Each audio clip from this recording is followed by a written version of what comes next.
OneJax has a 54-year history of working to bridge the differences between people of different races, faiths, cultures, abilities, and identities. We have Chief Executive Officer of OneJax, Elizabeth Anderson, here to give us some more information about this nonprofit. So welcome to the show. Nice to meet you. Thank you so much for having me. Of course. So what drew you to this new position of yours of at OneJax? So I'm a Jacksonville girl. I grew up right here in Arlington, went to UNF, taught at Duval County Public Schools, and I am committed to a thriving, healthy Jacksonville.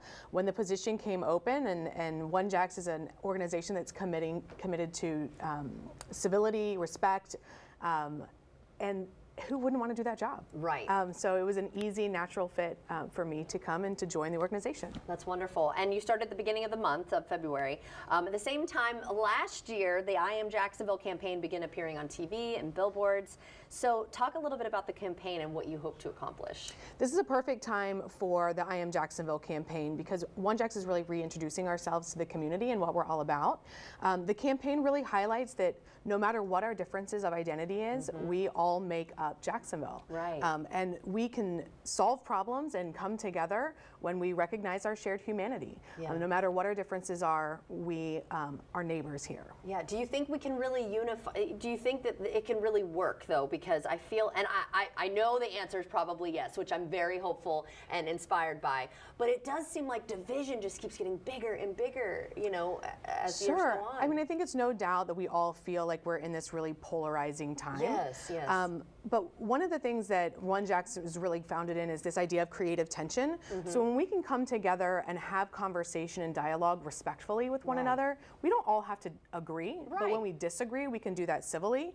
And there's a lot of opportunity for us to move together as a community when we can sit down and agree to disagree, or learn and understand about each other. It really helps us thrive. Yeah, I know. I always hate when I see on Facebook, well, if you think this way, then I'm going to unfriend you. It's like, okay, come on, can't we all just respect? I mean, obviously, if you're doing something really, really bad, then I can understand. But it's like, just because you think differently, I mean, we're seeing some of the video here of all the different people involved, and it's all the different groups. And I just think it's wonderful, though, that we're able to have that conversation, bring people together, and it's all about respect, right? So where can we go for more information on all of this? Because I know you'll be back on Friday. We'll talk more about some of the programs you have to offer, but where can we get more info today?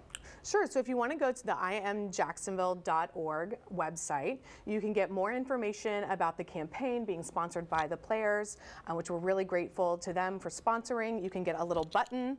So cute. I love these buttons. That will just show that you are part of this community, that we are all neighbors in it together, working toward a better Jacksonville for all of us. Yeah, I love that. Well, thank you for what you do to help out our community.